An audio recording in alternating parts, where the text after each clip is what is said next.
Welcome back for the third time this week to the Metal Exchange, and it is Power Quest week as we celebrate our 100th episode, which we posted a couple days ago. And we posted our 101st episode a couple of days after that, an interview with Power Quest vocalist Ashley Edison. And today we have another exclusive interview with the founder and keyboard player and songwriter extraordinaire from Power Quest, the magnificent Mr. Steve Williams from the UK. Steve, welcome to the Metal Exchange, and thank you for joining us. How are you doing? Good evening, guys. Yeah, I'm doing great. I've crawled out of my pandemic stone, and I'm back in the land of the living and all that kind of jazz. So, yeah, I'm doing all right, man. Doing all right. How are you? We're good here. Justin, how are you today? I am fantastic. I am never better. It is an honor and a privilege to be able to talk to you, Steve, and I look forward to kind of picking your brain and taking a walk with you down memory lane, because there is certainly a lot to cover over the last 20 plus years, and who better to talk to than the man who has been there and done that and been there since the very beginning. So this is going to be a lot of fun for us, and I think I hope you enjoy it as well. Absolutely. So kind of just digging right into things. When did you discover that you wanted to become a musician, and what kind of bands were you listening to as a kid that really kind of got you going and got you excited about music, and just kind of a little bit of the background of even before Dragonheart and Power Quest, just, little kid Steve, like what was he listening to, and when did it dawn on you that, hey, I think I got a knack for this? Well, I suppose like so many people, my kind of gateway to music was through my parents, and not so much what they listened to, because I don't know if you know, my dad was a church minister, so there was never any rock and roll in the house or anything like that, for kind of obvious reasons, I suppose. But I guess 79, 80, I started being aware of pop music and stuff like that. I remember listening to bands like The Police and hearing those guys for the first time and getting interested in that kind of stuff. And even, over here particularly, there was that whole new romantics thing going on, with bands like Duran Duran and stuff like that. So I was hearing stuff like that on the radio and all that kind of thing. But it was probably, I went to a different school in 1981, and completely different type of people, all this kind of stuff. And there was one guy who was a bit like me, a bit of a loner, didn't fit in with everybody else kind of thing. Turns out he was banging to things like Motorhead, Saxon, that kind of stuff. And he got an older brother. Now, this older brother, arguably, was where it all started. This guy would give his little brother tapes and records to bring in and show me. And, I'd look at these things and go, wow. And, we didn't have a lot of money growing up. So, yeah, we used to copy things for each other, but only between ourselves, and that kind of stuff. So we got into bands that weren't really metal, but, there were rock bands like Triumph and April Wine and bands like that. And then, the obvious gateway, things like Iron Maiden, came on the horizon. I probably didn't hear Maiden till 82, till Number of the Beast came out. So fast forward 2 or 3 years from there, and you're at the start of the thrash movement, I suppose. Slayer are putting the first record out and stuff like that. By this point, there's a couple of other lads in the school who are into the same sort of music and all this kind of thing. So we thought we'd, do the obvious thing and try and put a band together and all that kind of stuff that everybody does and so on. And it was far from successful, as you can imagine. In parallel to all that was my classical music training that my parents had started when I was 7. So I've managed to square off all the theory grades, all the piano grades, and most of the violin grades. But I was listening to Deep Purple, Van Halen, that kind of stuff. I wasn't listening to Mozart and Beethoven and things like that. But when I look at it now and look at those two parallel journeys that you're doing at the same time kind of thing, it does explain the Power Quest sound quite a bit. The almost kind of neoclassical thing that goes on, certainly in the earlier stuff. And certainly the melodic kind of stadium rock edges that started appearing probably on the second album. So I think that whole intro, if you like, did eventually lead to what I ended up doing some 25 years later, kind of thing. You know, the whole 90s period for me was probably the most frustrating, where I spent, bear in mind, as you know, pre-internet. So you want to find musicians, you were putting adverts in music shops or in the back of music magazines and all that kind of thing. And I must have done that for 5 or 6 years, getting absolutely nowhere fast, kind of thing. Until, bizarrely, I auditioned for a band as a guitar player and didn't get the job. But I was noodling around with a keyboard and they were going, shit, you're a bit good at that. We know somebody who's looking for a keyboard player, which happened to be Herman. So that's how I got in touch with the Dragonheart guys. And that's how I suppose the road on that particular leg of the journey started. So I guess that's the kind of insight into it all on a fairly high level, I guess. I feel like it's always the big brother or the cousin or something that seems to, I mean, it was my gateway as well. It was my friend's cousin who indoctrinated me during my formative years when I was in, 15, 16 years old. And, I remember hearing Stradivarius for the first time as a 16-year-old or 15-year-old, and my head just exploded. I mean, I knew, I knew Metallica and I knew stuff like that. But then when I heard, the keyboards of Jen Johansson on top of that neoclassical power metal sound, my head just exploded. And I said, that is what I want to hear more of right there. That's what I want. So it's interesting because I think we're on the same journey, obviously a couple of years, some years apart, but it was the same type of journey. And it seems like everyone shares that same story. It's kind of how they were indoctrinated into this whole thing.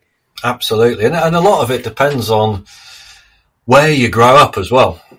If you grow up in a big cosmopolitan area, then clearly you're getting more access to things consciously and subconsciously. I grew up in a small village in North Wales and went to school some 20 miles away. So when I came home, I was miles away from my mates, no shops, nothing like that. So your music was everything. Absolutely everything. And, I'm sure that, similar to the brother thing, it is a common scenario. You find solace almost in the fact that, yeah, you're on your own and you can't go out and do anything, but who cares? I've got all these great records to listen to, We had the benefit of growing up really close to New York City. So even when we were 16 and, we found out that Halloween was going to be in New York City, and it wasn't like it is today where these bands would come through the US, like especially in the 90s.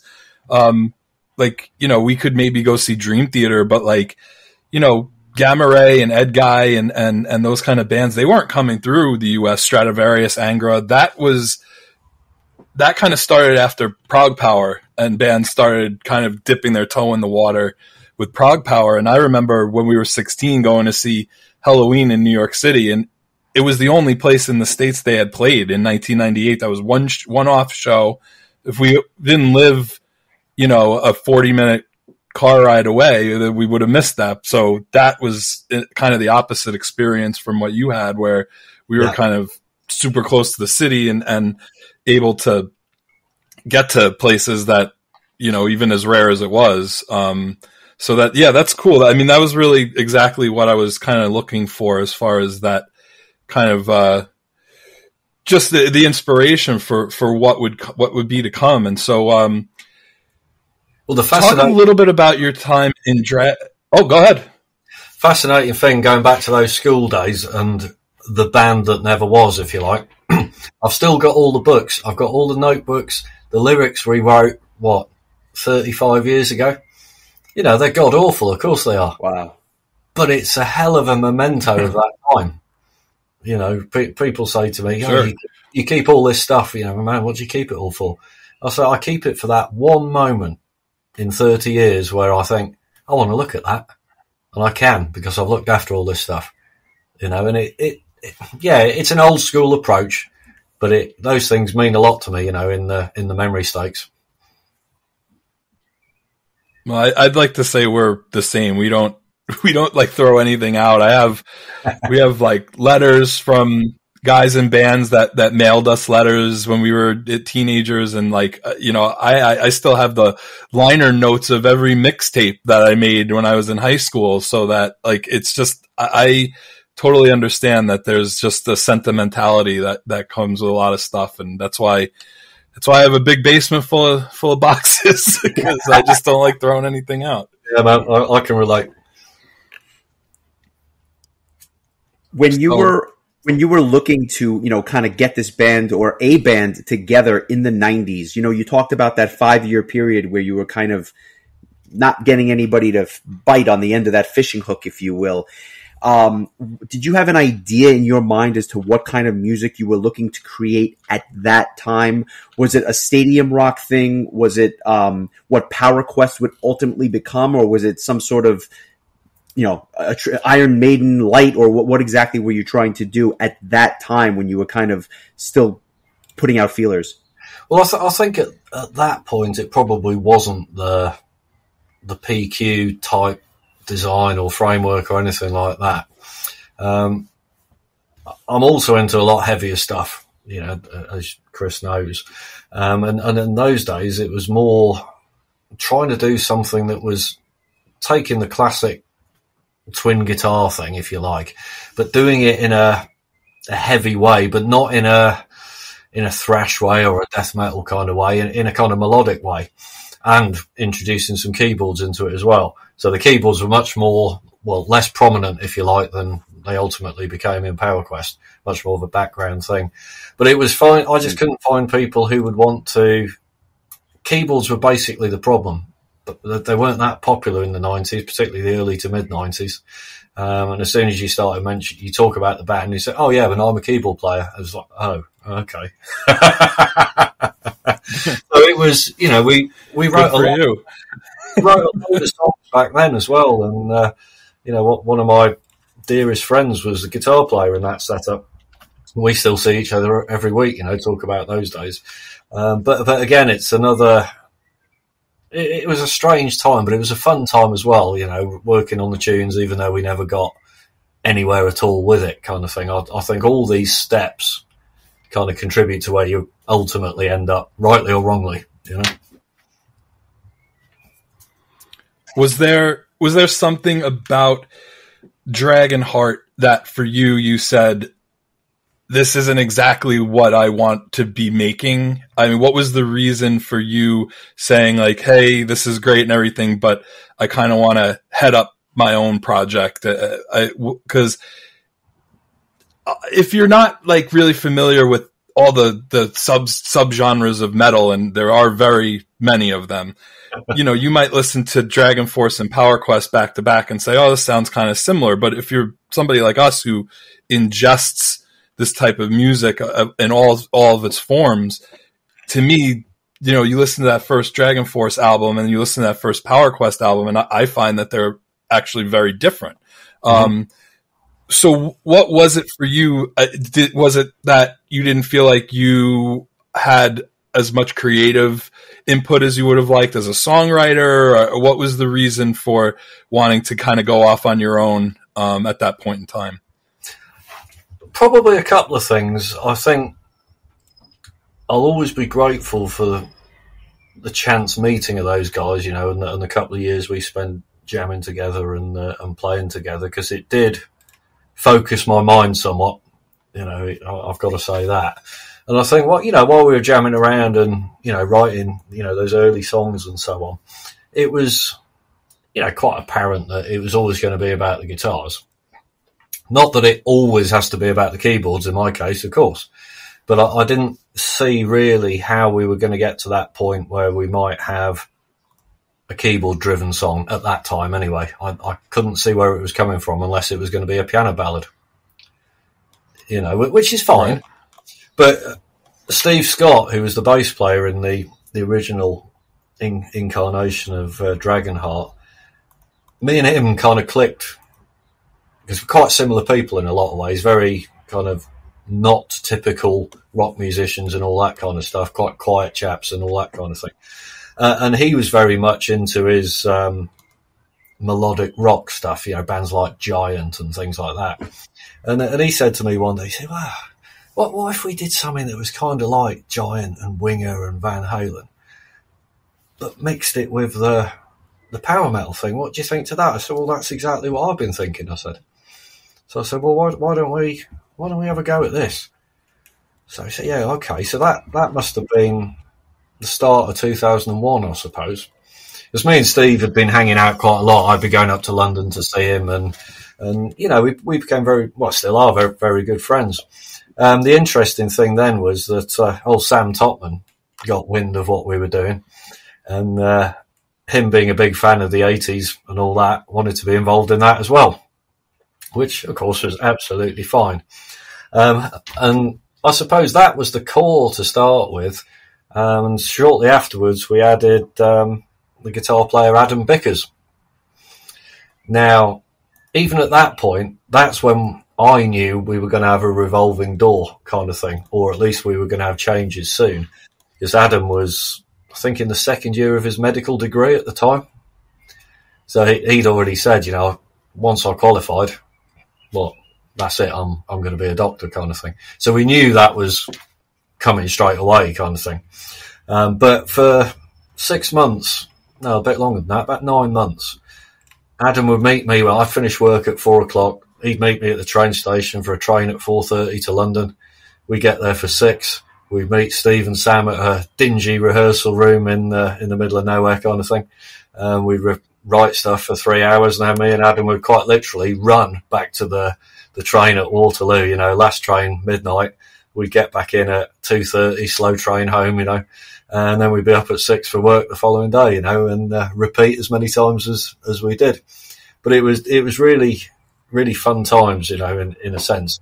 No idea what was going to happen at that point, but, you know, we eventually got to the point where we thought we might fancy recording a demo and just see what happens kind of thing.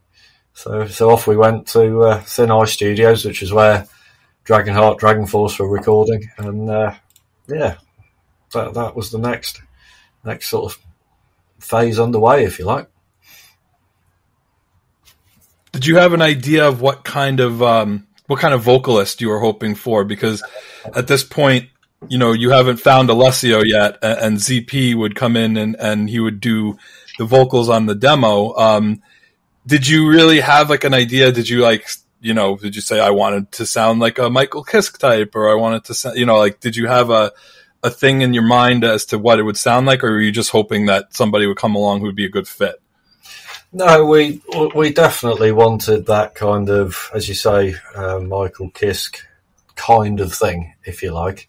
But trying to find that kind of thing in Britain is a bit of a waste of time, as I found out.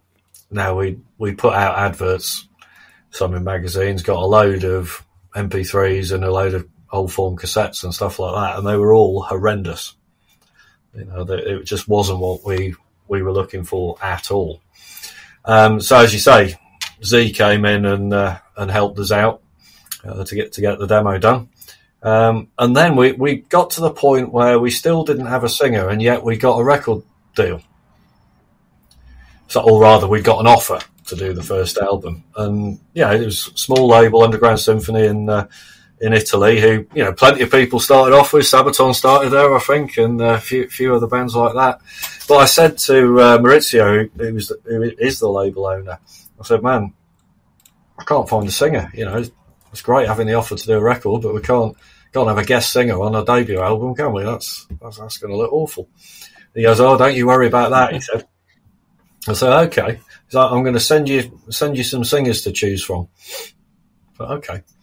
About 10 days later, 2 weeks later, this parcel arrived in the mail. There's about 20 CDs in this, and a little note in there saying, pick one of these guys. I'm sure they'll want to do it. So I said to Steve, I said, look, I've got all these CDs. Shall I come up to London and we'll work our way through them together, rather than you listen to them, I'll listen. Let's listen together, then we'll get a proper view. Anyway, so there's these 20 CDs, or however many it was. Where'd you start? You know, where'd you start? I said, what should we do? I'll just pick one, he said. Don't look at it, just pick it. First one we picked was Alessio. We didn't listen to the rest.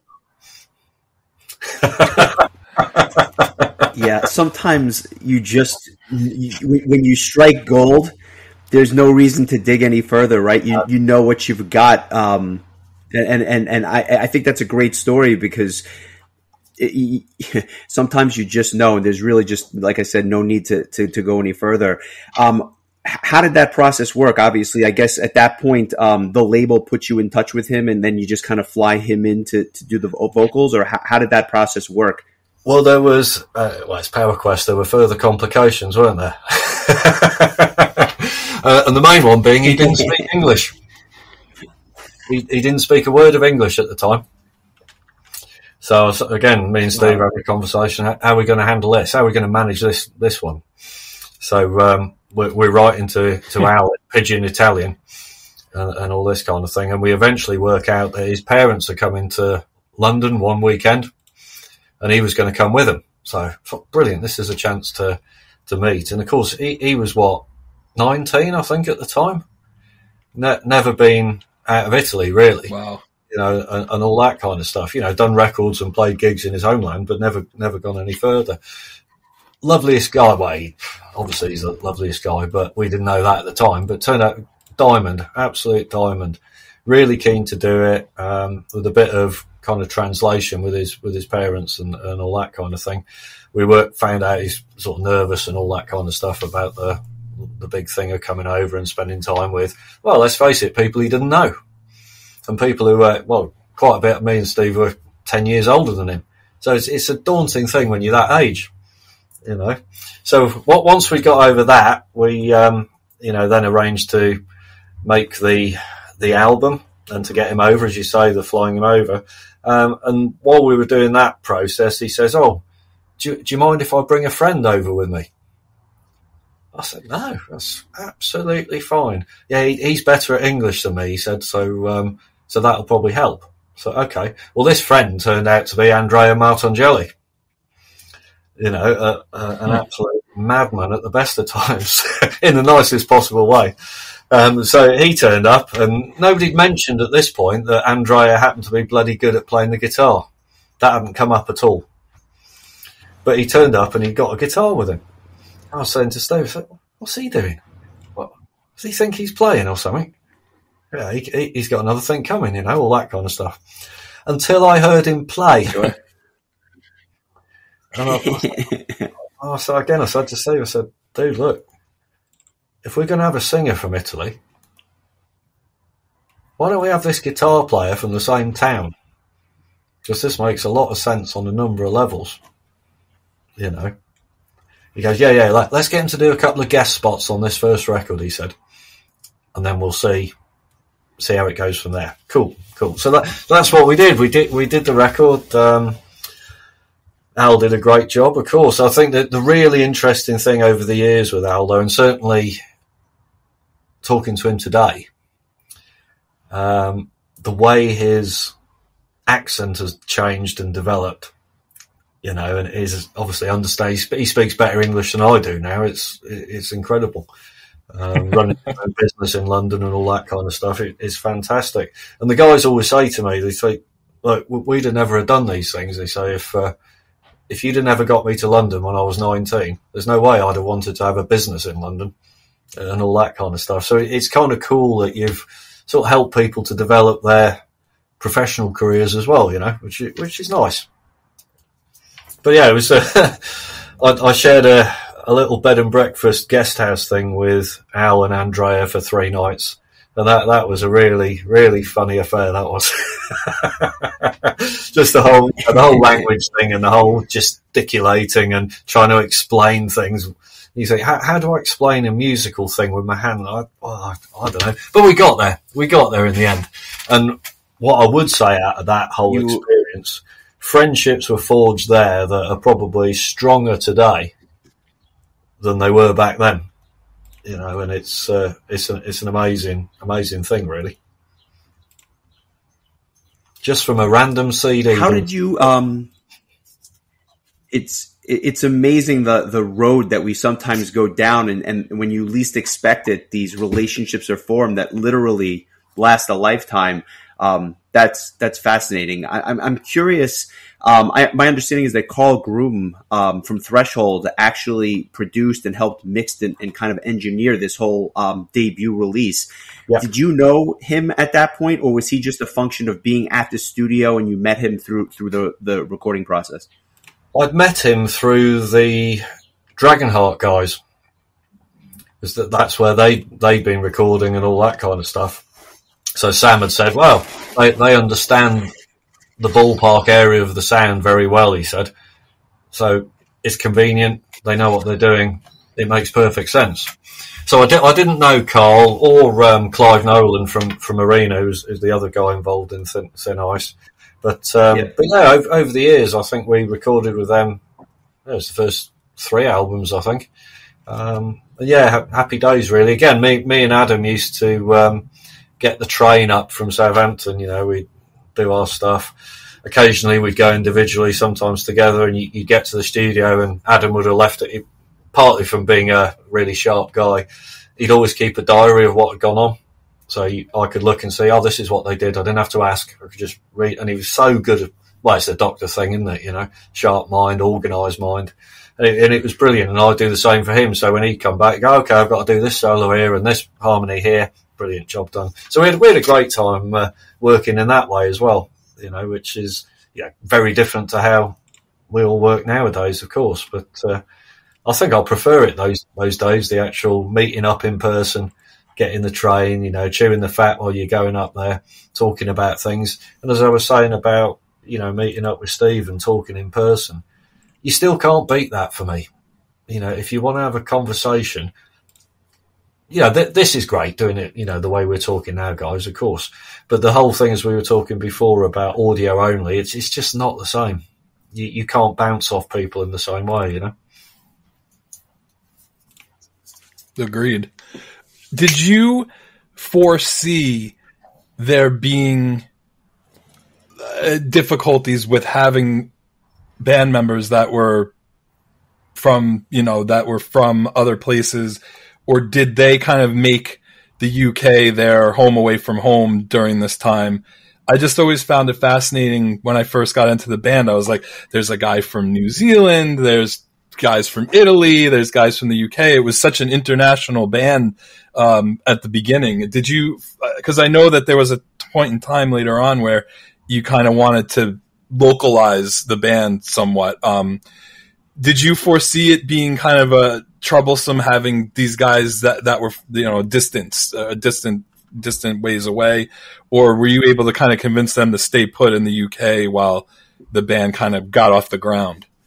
Well, it was fascinating in a sense because Al and Andrea were travelling backwards and forth from Italy, you know, whenever we had recording to do and shows to do, blah, blah, blah.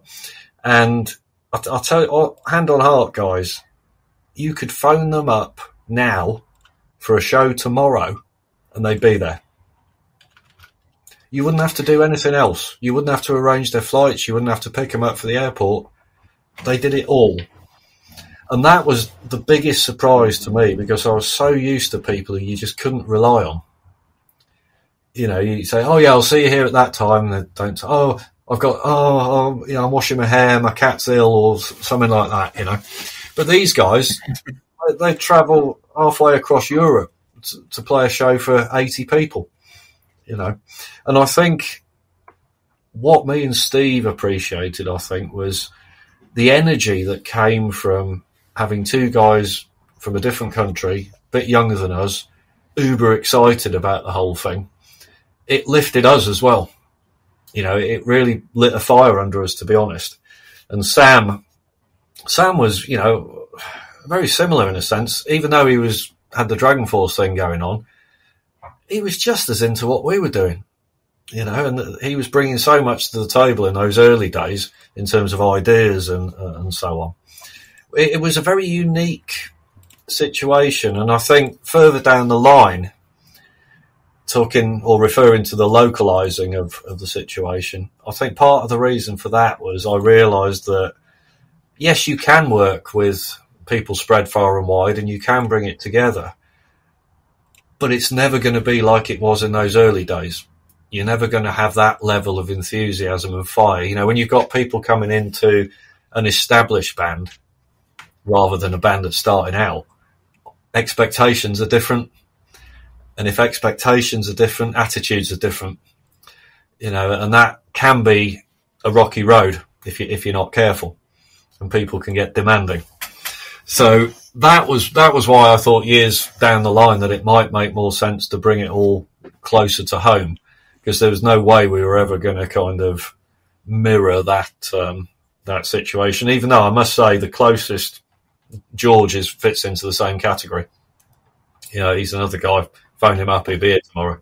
Yeah, that kind of thing, and that's maybe that's part of the magic of the current situation as well. That it's almost like a little throwback to those early days, you know.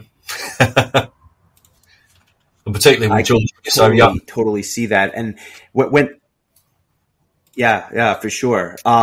This, you know, Wings of Forever comes out with such fire and fury, and by that I mean the way that power metal had been in the early 90s and then kind of going into the late 90s. I think you guys just dialed up everything, and I think that's why it was held in such high regard by the metal press and obviously the early stages of the internet at this point, you know, that was really getting off the ground as a way to, you know, kind of bring the music to the masses. Were you happy with the finished product, and what were some of your standout songs that you said to yourself, you know something, this is something I am really proud of, especially on a first album? It's always an interesting thing when you look back in that very way, because there's a danger that you can lose sight of where you were at the time, and you can end up being overly critical or perhaps overly regretful about certain decisions you made or didn't make, and so on. I'll be brutally honest. I was just happy to make a record. You know, I was perfectly aware that it wasn't a perfect record by any stretch of the imagination. I was perfectly aware there were mistakes here and there. I was perfectly aware that we could have done some things better, and so on. However, that touches on one of the really, really important things for me in music. And things need to sound genuine, you know, wholehearted and genuine. It's one of the problems with nowadays for me, that it's not cool when you can almost tell which studio somebody recorded their drums in. It's not cool if you recognise the snare sound that well and all that kind of business. So, you know, in terms of what we were doing, I thought it was kind of cool looking back. You know, it was a bunch of guys really enjoying each other's company, enjoying playing the same music together.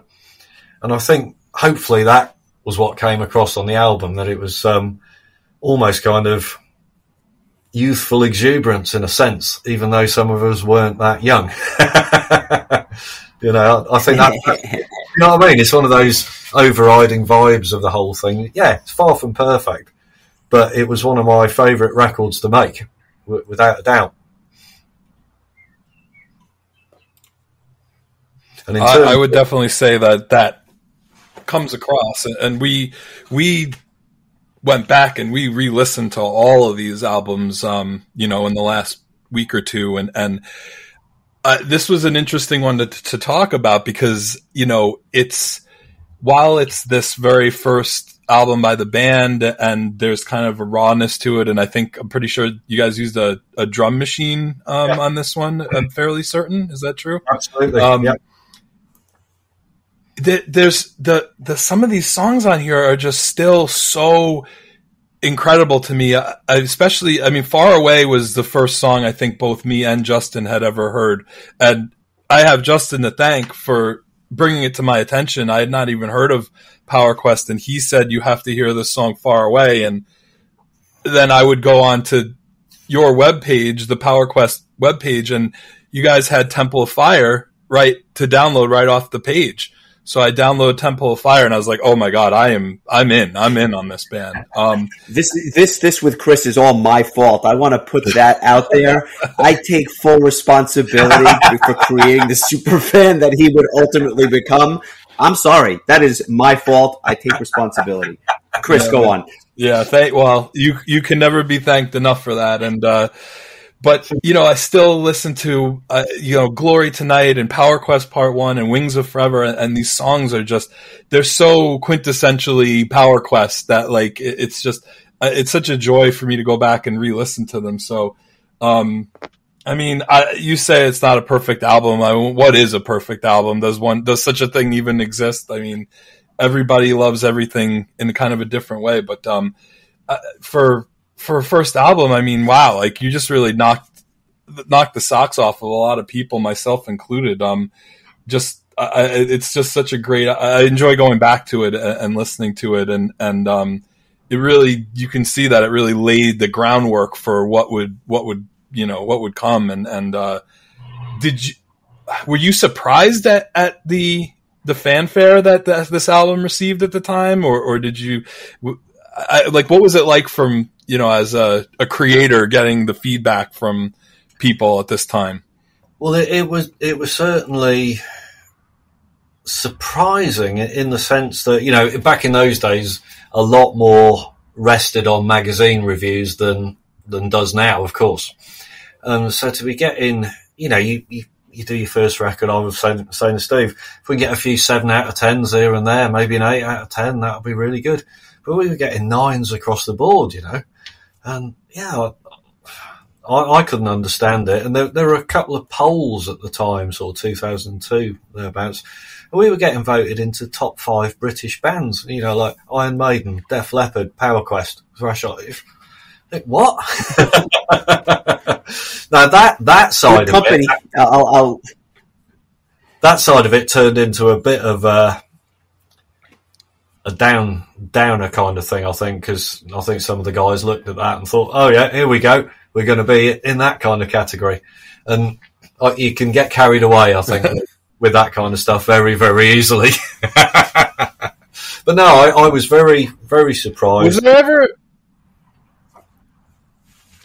I was just going to quickly ask, was there ever a feeling of competition between you guys and the Dragon Force guys at the time? I don't think it was so much competition. I think that was partly because we had a man in both camps, didn't we? With Sam. So we always knew what they were doing. They knew what we were doing, and all that kind of stuff.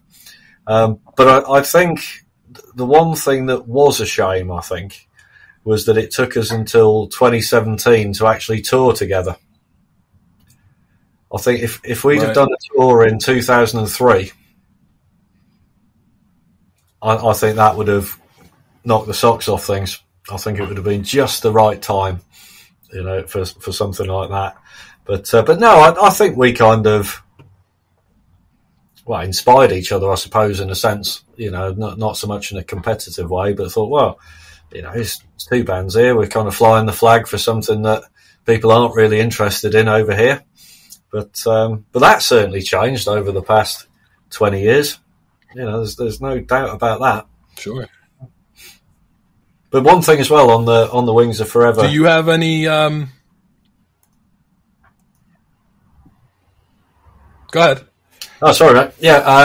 On the Wings of Forever thing, just going back to the songs, when we played, I think, we played Sabaton Open Air in 2017, and we played the whole of the Wings of Forever album, and that was the first time we'd actually played 2 or 3 of those songs ever.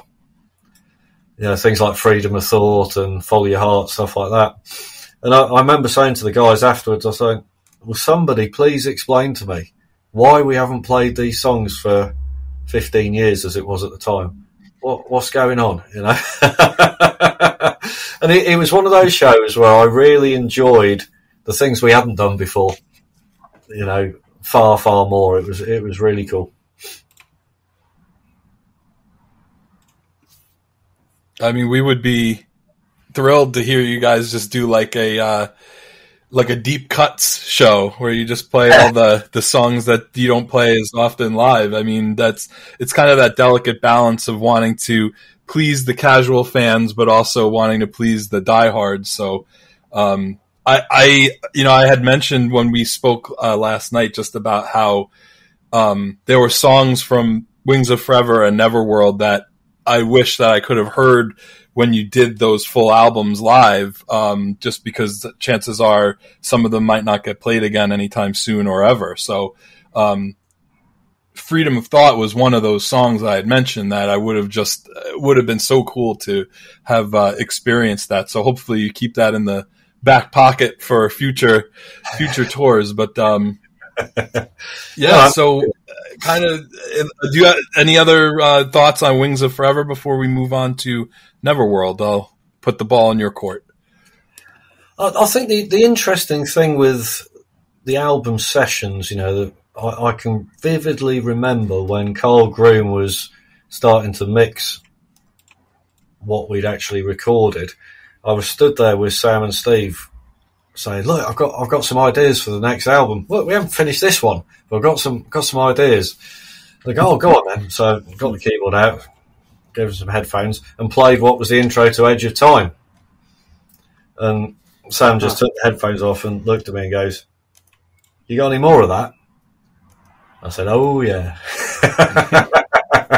So it was almost during the Wing session that we kind of made the decision that we were, well, it wasn't really a decision almost. It was just a kind of mutual kind of meeting of minds, I think, that, yeah, we're going to incorporate this kind of stuff into it there. So that, I do remember that as the bookend of that session, that we were already thinking ahead to the next one, Very good. Was there, what was your goal as far as, what did you want to improve upon after releasing your first album? Now you're getting ready to release your second album. I mean, obviously you added a human drummer, which is always nice. What were some of your goals as a follow-up? I'm sorry, go ahead. It's not always nice to have a human drummer. I'll make sure to pass that along to Rich next time that I talk to him. But keep him on his toes. Yeah, you got to. Did you? Was it kind of just a thought of like, let's just keep this ball rolling, or was there something that you wanted to? Was there we have to top that last one, or what was kind of the overall mindset going into this, and what was it that you wanted to do that maybe you didn't feel like you accomplished on Wings of Forever? I don't think there was, I don't recall there was any kind of overriding sense of we must better that, or we must do this, or whatever it was. There was that definite view, as I was alluding to, that we were going to, not smooth the edges, but add some different things into the mix, as it were, in terms of the sound, and really start kind of playing what we all like. Yeah, we love power metal, but it's not all we love. So we were keen to get that kind of into the sound, because it would then give us further platforms to leap off later down the road as well. But momentum, I think, was a key thing. There wasn't much of a turnaround between those two albums, and there wasn't much between second and third album either. And I think that was us really trying to see how far we could sort of push things, in terms of keeping people's attention, driving things forward, and so on. Obviously, it tails off after a while, because you can't keep going at that level. Not musically you can, but financially you can't, kind of thing. But coming back to the Neverworld thing, yeah, I think we wanted that kind of more organic production, I think, and a mix. It's a very different sounding album, I think, from that side of things. We wanted to have more emphasis on Steve Scott's bass guitar, which certainly comes through, particularly on songs like Lost Without You and things like that. It almost makes those kind of songs, and you need that depth for those kind of tunes, so that everybody can breathe and shine and all that kind of stuff. So I think we I was very happy with the direction we were going and the bunch of songs we had for Neverworld. I think there were a couple of other ones kicking around as well, which turned up later down the line. But no, the whole vibe was a nice blend of the power metal and the hard rock thing and a little touch of the progressive thing. And I think you could see the kind of development of, I don't know, so let's say take a song like Glory Tonight off Wings with the dominant keyboard intro and all that kind of thing. And that kind of thing in quite a striking sort of way. But then you take something like Sacred Land, for example, similar kind of idea in a sense, driving it along, but in a not quite as punchy kind of way. It's a slightly smoother approach to it. It's probably not the right word, but it just kind of goes with it a bit better, I think, rather than being too staccato on things. But I think you can definitely take a number of those songs. Power Quest Part 1 off the first record, you can see the roots of where things like Lost Without You are going to come from, the longer form song, and things we've done all down the years, because, I love that kind of thing. But no, it was an interesting time because we changed record label then as well. We were with Now and Then in the UK and Frontiers in Europe. That was the start of we had a lot of, call it bad luck, I suppose. We had a number of issues, excuse me, in the first few years, not least the label going bust before we'd released the album. And that ended up losing us a lot of money. Master tapes got lost somewhere and all that kind of business. And things like that cropped up further down the line as well. So there's that kind of thing that I look back on that time and I think, well, if it hadn't been that instability, what would have happened to that second record? But there's no doubt, I think, that's probably one of the most popular records, I think, that we've done. People often seem to refer back to Neverworld.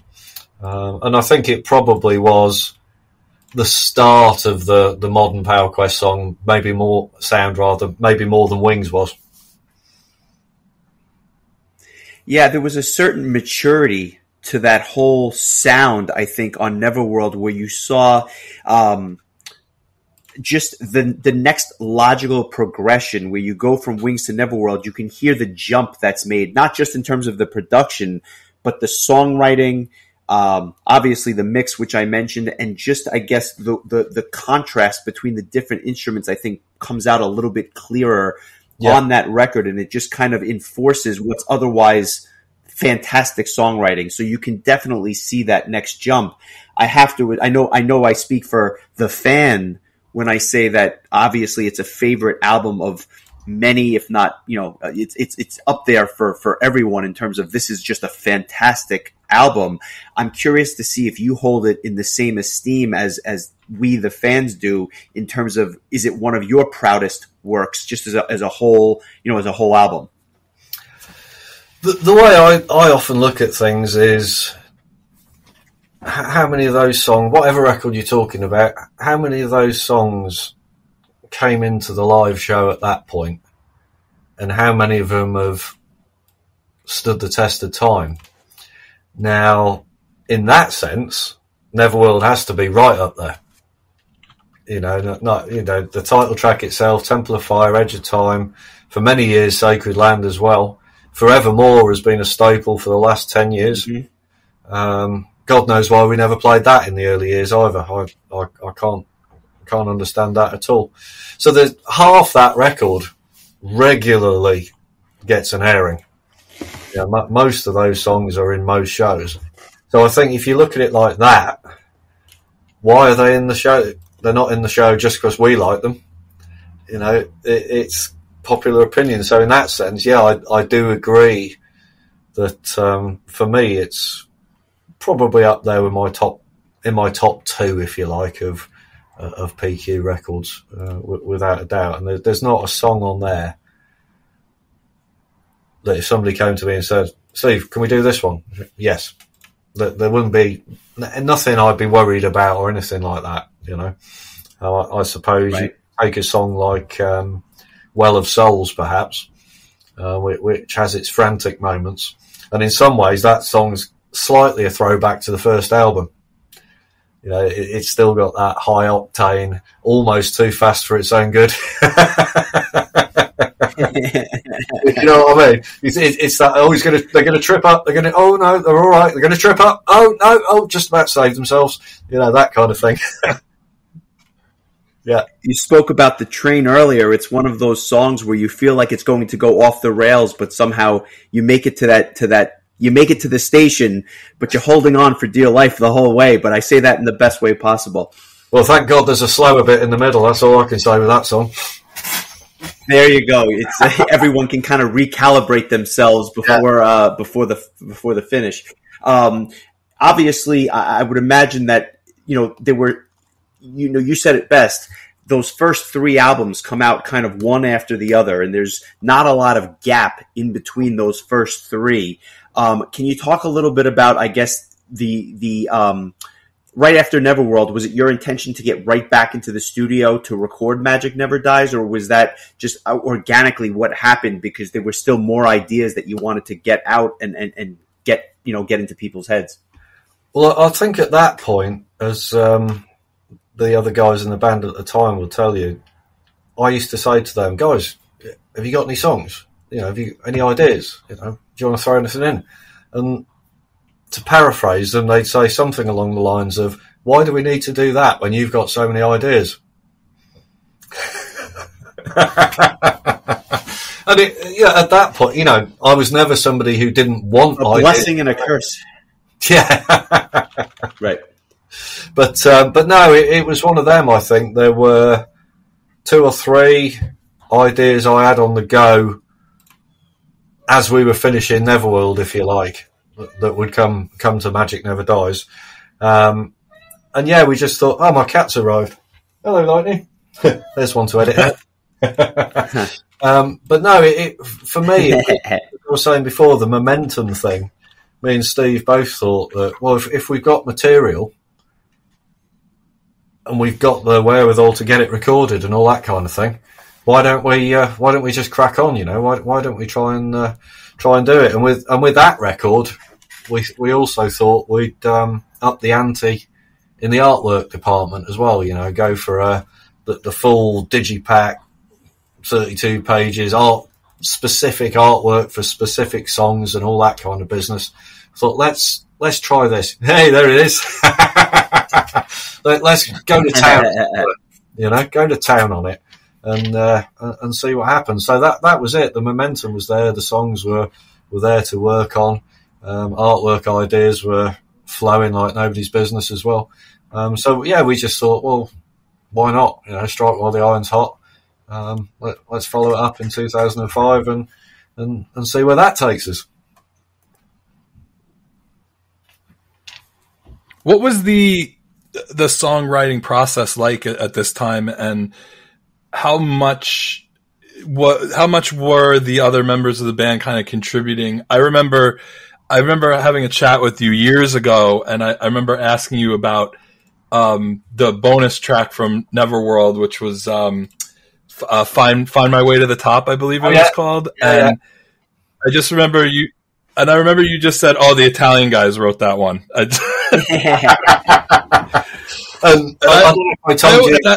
always. Oh, go ahead. But they wrote it on the plane as they were flying over to record the album. So it was one of those. Okay. We might need another song. Let's knock something together. Oh, here we go. And we did need another song, as it turned out. I always really liked that song. I felt like it was like almost like a totally different kind of song. It doesn't really fit the rest of the album, but it makes for a fun kind of bonus track. It's like, the other side of Power Quest. Like I always thought it was kind of cool, and I liked the fact that it was quirky and different from everything else. I thought it made for a fun bonus track. So I wanted to make sure I mentioned that. But yeah, getting back to my initial question, like what was it kind of just like everybody throwing their ideas into a pot and everything kind of coming together in the studio? How was it, at this time, what was kind of your process as far as constructing a song? It was very much the same format, really, for probably the first 3 albums, I think. I'd have a end-to-end sketch of, like, this is the intro, this is the verse, and so on and so forth, for most things.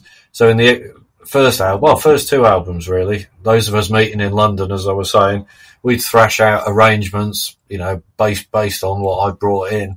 And similarly, when, the Italian guys joined as well, they wouldn't necessarily hear an awful lot of stuff before they were actually due to record. And the best example I can give you of that is when we did Magic Never Dies. Francesco was the new drummer for that album. He turned up at the studio having heard nothing of what he was going to play on. Not a single note. 2 hours later, he was recording the album. And it's one of the most mind-blowing things I've seen. 3 or 4 days, smashed with all the edits as well. He smashed out something he'd never heard before. And it's a long album as well, isn't it? It's not a short album. So it was quite remarkable. But what it does show you, I think, guys, is Francesco and Andrea and Al exactly the same. Very, very good musical minds. They pick things up so quickly. You never have to show them twice. Never. It's a joy to watch, to be honest.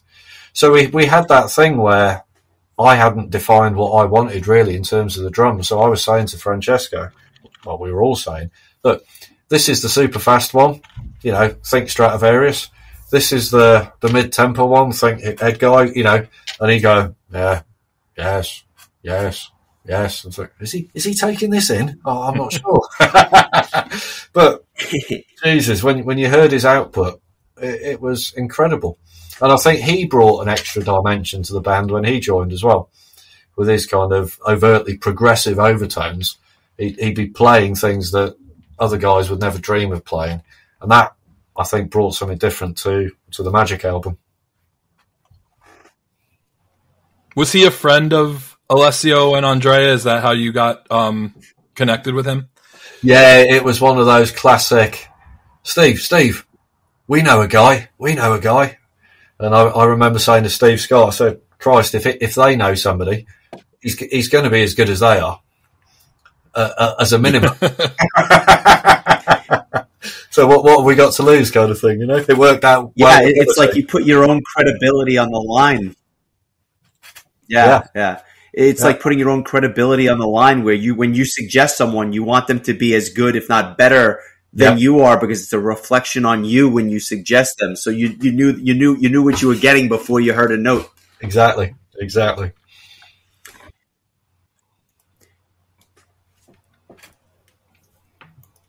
As I guess for the first time, Magic Never Dies comes out.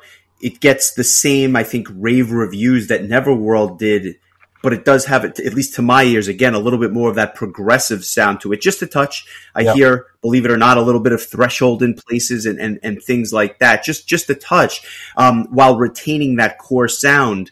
But eventually, for the first time, the band would, I don't want to say take a break, but put their foot on, kind of ease their way into the recording process and really just kind of, I guess, take a step back before Master of Illusion would be released in 2008. Can you talk a little bit about that period of the band where, 3 albums come out fast and furiously, and now it would be 3 years, essentially, more or less, before that 4th album would see the light of day? It's a good question, because one of the things that was missing really around the first 3 albums was sufficient live shows to back up the records. We didn't get out and play enough. I think that's, and if you're gonna, as we were talking about before, if you're gonna talk about anything you regret, that might be one of the things that we didn't get out there. It wasn't for want of trying a lot of the time, but for one reason or another, it never seemed to come together. So what we decided after Magic was, and after we'd had another round of record label collapsing on us, would you believe it? We decided we should focus more on the live side of things, which led to some quite cool things. 2006 we did a little UK tour with Halloween. which was fantastic. You know, it was a great experience. We did a little co-headline tour with Pagan's Mind, which again was great fun. You know, really cool stuff. Did a UK tour that year as well. And this was all great because it was building up the band as a recognisable, good live, strong live band, if you like, as well as being a decent band in the studio. You know, it's important to be able to deliver on both fronts, I think. So 2007, we ended up doing a 3-week tour with Angra and Firewind around Europe. That was one of those decisions for a band at our level, given how much it cost to do that tour, and we weren't getting any fees for any of the shows or anything like that. It was one of those, well, guys, look, we can do this tour, and let's face it, we don't know if another tour like that will ever come along. And it's a good job we did what we did, given that side of things. But financially, it's a case of we can either do this or we can do an album. So it could have been possible for Master of Illusion to have appeared a little bit earlier, I think. But we then wouldn't have had that opportunity to go and play in different... And bear in mind, at this point, we'd only ever played in the UK. So the opportunity to go and play 20-odd shows in, you know, France, Italy, Spain, and to not only do that, but to have the experience of doing it, to understand what that actually means in terms of your day-to-day life and all that kind of business. So we all decided that we'd all chip in, split the cost, fund it ourselves kind of thing, because it's a good opportunity, and at the very worst case, we've had a great holiday. kind of thing. Yeah. Right. That's really what was behind the delay, I suppose is the wrong word, but the 3-year gap this time to try and redress the balance. I think we've gone kind of way ahead in terms of recording than we had in terms of perfecting or getting close to being a good live band. Never mind perfecting it. So that's why we took till 2008. And it's interesting because we've actually heard this from other people where that live component or that element of the quote unquote band is so essential to the success of the band. And we recently spoke with Sanders Groban from After Forever, and he actually mentioned that part of the reason that the band kind of stopped writing songs and recording albums was just because that desire or that itch to play live wasn't there anymore. And so the band kind of just went off into different directions. And it's kind of it's an interesting dichotomy where you feel the need to put out another album, and obviously the creative side of you wants to make music, but at the same time you need to steer that live ship if you're going to continue to progress and have the ability to record. So it's like a double-edged sword in that sense. Well, it is. You've got that balance, and again, for bands like us, and similar for bands like After Forever as well, there's often a third thing to balance, isn't there? And that's your kind of normal life, your day job, and all that kind of stuff, and making sure all that's sitting on an even keel. And I think people, even nowadays, I don't think people quite appreciate what's involved in that side of it. Sometimes, you have to make a lot of if you haven't got a big backer behind you, you have to make some sacrifices somewhere down the line. And the whole playing live shows, not playing live shows is an interesting kind of throw forward from that, in a sense, to how people have been feeling latterly, post-pandemic and all that. We've been sitting around thinking, oh, should we do some shows? Nah, I'm not ready for that yet. And there's a danger that not ready for that yet will go on forever, almost, if you don't arrest it. And I was slightly worried I was going to go down that road, to be fair. But coming back to 2007, 2008, I think it was the right thing to see what the band could do, night after night on the road. And it was great times. We went down pretty well. I can remember the north of France not liking us very much, for some unknown reason. Go figure. Standing at the merch booth afterwards, trying to, I'm like Chris, I'm a friendly kind of guy when I'm with the merch and all that kind of stuff. And I was speaking to people and they were just blanking me. Nothing. And when they did speak to you, they speak to you in French. I think, and he said, yeah, he just called you a so-and-so kind of thing. I thought, oh, nice. This is good, isn't it? You know? But everywhere else it was amazing. You know, from Portugal to Italy. It was brilliant. Absolutely brilliant. Did you have the US in your sights at this point? Was that already a goal for you to make your way over to our side of the pond? And same question, but with Japan as well, because I know you guys got to go to Japan shortly before you got to come to the US finally. But were those goals of yours at the time to make it to some of these really far off places outside of Europe? Yeah, and I think the US and Japan were the two places for me, and this takes us all the way back to school days again.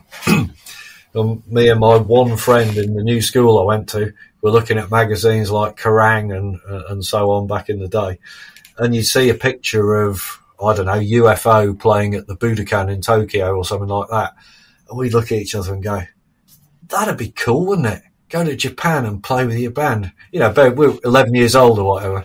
How amazing would that be? And it's from there that my fascination, I think, with coming to play both the States and Japan came from. So I suppose it's not so much goals, more dreams in a sense. So looking at it strictly from a non-business perspective, and more from a young lad in a village in North Wales, imagining what it might be like to go to America or go to Japan, and things that I could never have dreamed of doing at that age. Not a chance. You know, and I find it quite amusing in a way that it was a dream that took about 35 years almost to come to fruition. But good things come to those who wait, apparently. Absolutely.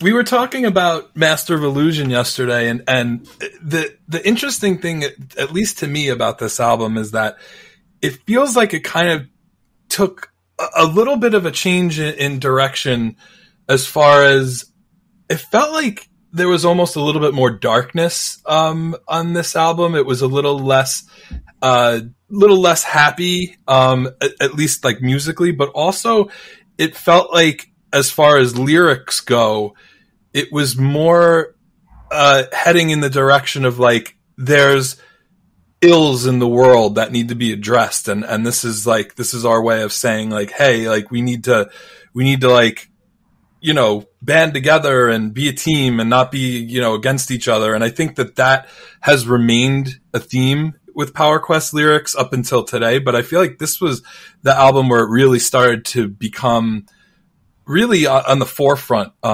as far as like lyrically, but also just it's kind of a little bit of a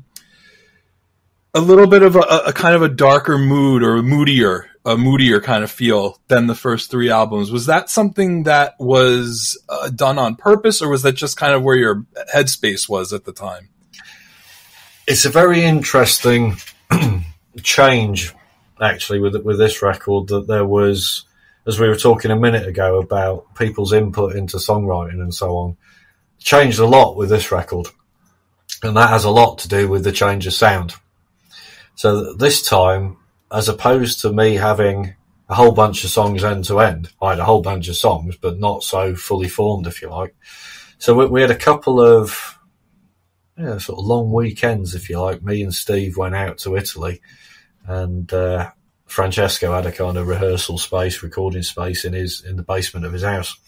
So we basically stayed in there for about 8 days in total, working these songs up. And Andrea was keen to get a more almost Metallica kind of guitar sound going on for the rhythm guitar, something more chunky and all that kind of thing. And we also took the decision to do something that we hadn't done before. And we hadn't touched on this earlier, but a little comment on how, or the sequence of recording is very unusual with, or at least it was in the early days with PQ, in the sense that there aren't many bands who record keyboards first, for example, which led to No, this actually now my ears are perked up because this is the first I've heard. I didn't realize that was happening. I didn't even know that was possible. Can you go into more depth there? Because I'm really curious to see how this kind of comes about. Yeah, first album, man. We went into the studio. I sat there with Carl, and he was going, "Okay, what have you got?"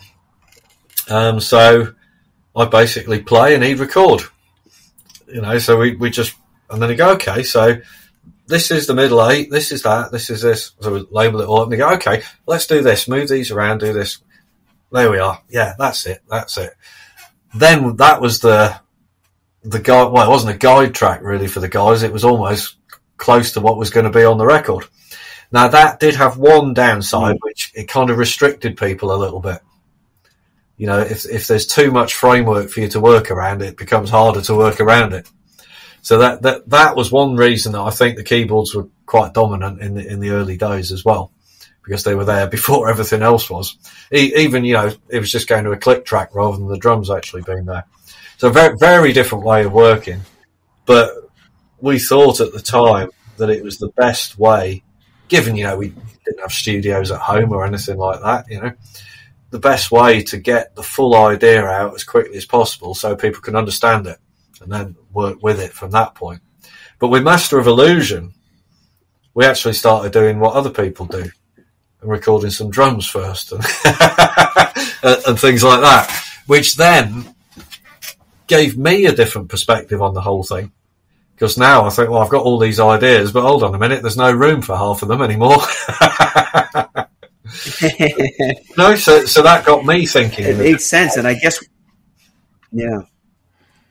When you have a band that's very much keyboard driven and a little less guitar centric, not that there's obviously not guitars on the album, not that there aren't fantastic solos, but it's just a different approach or a different take on that standard power metal sound, like a Halloween or something like that.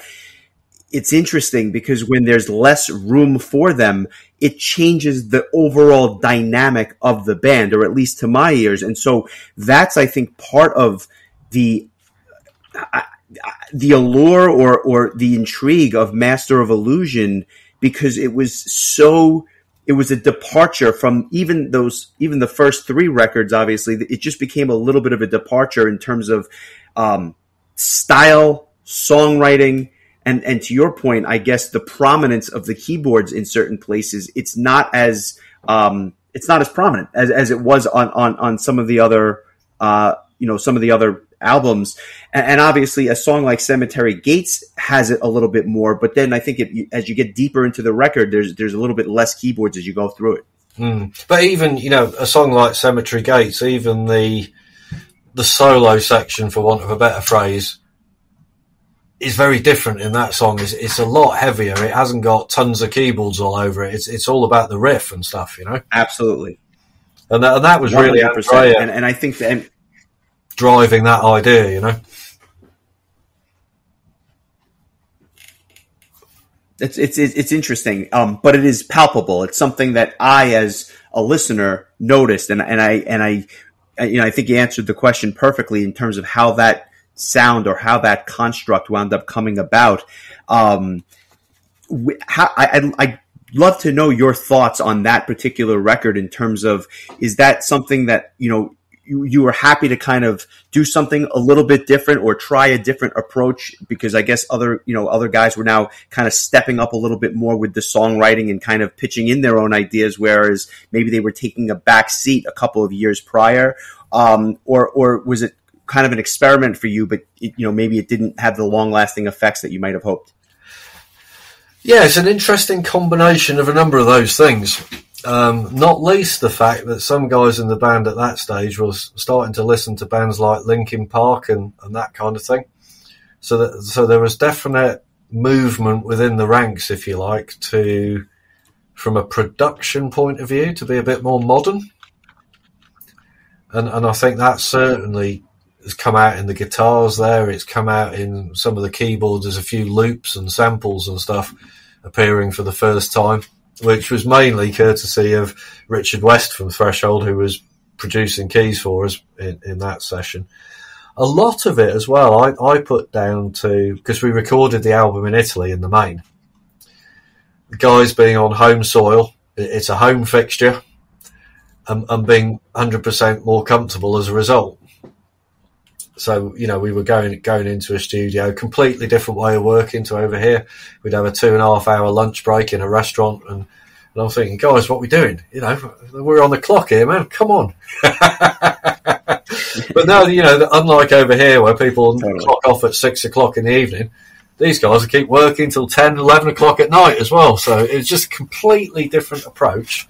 And I think because we went with that, let's do the drums, let's do the guitars.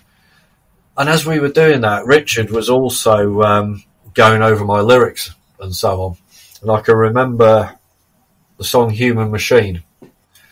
Worked quite a lot on that to try and get it exactly right. And he kept saying to me, "It's no good, Steve. You need to rewrite this verse. Now go and sit in that room and don't come out until you've got something better." and it really worked. It really worked. You know, and so we had a lot of different things, going on during that session that were new people involved, different engineer in the studio, obviously being in Italy. We had, I suppose, for one of the few times with PQ, the same lineup making 2 albums back to back, which was, it might even be the only time that's happened. Well, it probably is, actually, thinking about it. But that was a bonus, I think. Without that, I don't think we'd have had the courage to try a different approach. And I don't think I would have been convinced to go down that. I wasn't sure to start with, you know. I took a bit of convincing and a bit of explaining and all that kind of thing. But ultimately, where you were talking about the lyrics, I'd got these lyrical ideas, and I thought, well, these aren't really the kind of far away type lyrics. So maybe we do need to do something with the sound here to give those words the impact they need to have. You know, particularly a song like, as I say, Human Machine or Civilized or even Master of Illusion, you know, to be fair. So, yeah, very, very different album, very different experience putting the album together, and a very different reaction when it came out as well.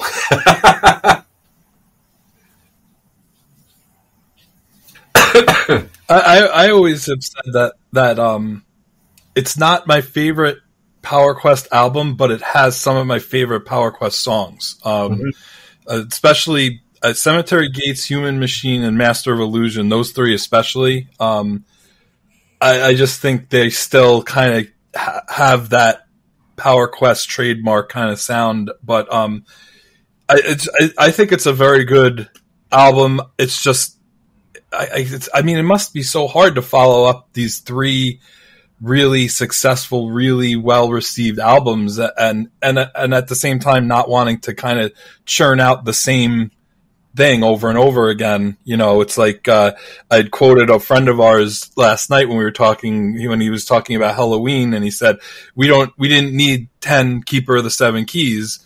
You know, it's the maturation of a band and watching a band grow and it's a pleasure as a fan to kind of watch, and it's always fun for me to go back and listen to this album just because it feels different, and that's kind of fun, and things would get real different on the next album.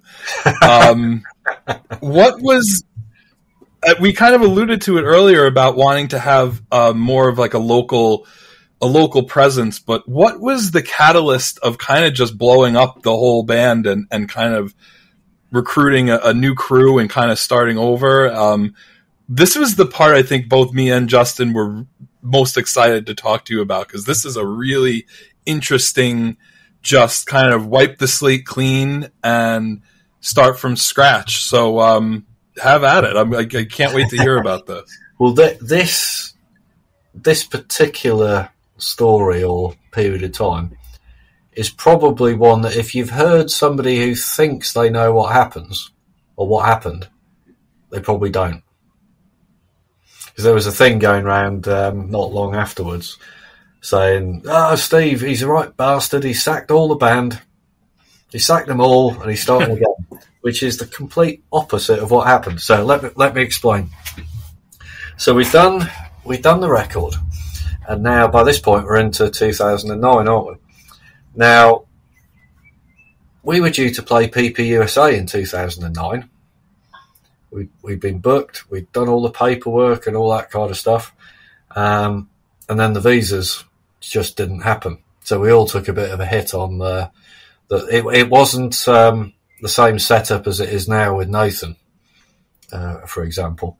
It is a different kind of situation, different visas to apply for, and we weren't guided as much, I suppose. But irrespective of what happened was, I think we'd been told to apply for the wrong visa, so there was no way we were going to get approval for the wrong visa. So there was that show. There was a show in Scandinavia scheduled for that year as well that also fell through, and something else dropped off the radar as well. So we did the UK tour for Master of Illusion, and I think the guys got a little bit disappointed with the fact things had got cancelled, things they were looking forward to, things we'd worked, like we were talking about US and Japan, things we dreamed of and all that. And I think by this point, Al and Andrea had been coming backwards and forwards to the UK for 7 or 8 years, you know, paying for it all out of their own pocket, nobody subbing them or paying for it. So yeah, one day, Alessio phoned me and he says, "I'm retiring from power metal." He says that was his opening phrase. I want to do something more alternative and all that kind of stuff. And you know, I knew he was listening to other things and wanted to do other stuff. And you know, I thought, oh, okay, that's a bit of a blow, isn't it? Kind of thing. Not to put too much emphasis on it. But there was no way I was going to try and talk him out of it. You know, you could hear that's what he wanted to do. You know, he'd been a great part of the band, key part of the band for so long. I said, man, no, you go with my blessing, kind of thing. You know, you go and do what you got to do. So that I said, oh, okay, right. Just phoned up Steve. Well, need a new singer. Blah blah blah. A couple of days later, phone rings. Andrea's on the phone. Pretty much with the same story, you know, but he hasn't got, with his teaching work, his other bands, this, that and the other things needing more time than they used to need. He was pretty much in the same situation, that he was going to have to hang up his guitar, so to speak, and carry on with doing stuff in Italy because he just didn't have the time for it. I thought, oh, okay. Well, Steve, we need a guitar player as well. Right. Then Francesco says, it doesn't make sense to have a drummer in Italy if the rest of the band's going to be in the UK. He's perfectly right. Sensible as ever. You know, the logical drummer. So you lost 3 guys in the space of a week. You know, Steve was already well on the way to move into the Czech Republic and get married and all that kind of thing. So that just left me, really. And at that point, I remember we did a show, and I think it must have been a little festival in the UK. And there were so many people coming up to me going, "No, you can't stop though, okay? You've got to carry on." I thought, well, that's all very well, isn't it? But replacing these guys? How am I going to go about that? I'd already met Rich by this point. And Rich was actually at the show to watch the band to see what he was going to be letting himself in for, kind of thing. But other than that, I didn't really have too many ideas as to how we were going to take things forward until I remembered Paul. I thought, Paul, he's been crewing for us, he's been stage managing for us. He plays guitar. He could play a bit of bass. So I suggested the idea to him. "Oh, no, I'm not good enough." He said, "I'm not good enough." I said, "Dude, do you think I'd ask you if I didn't think you could do it? It's me. Come on."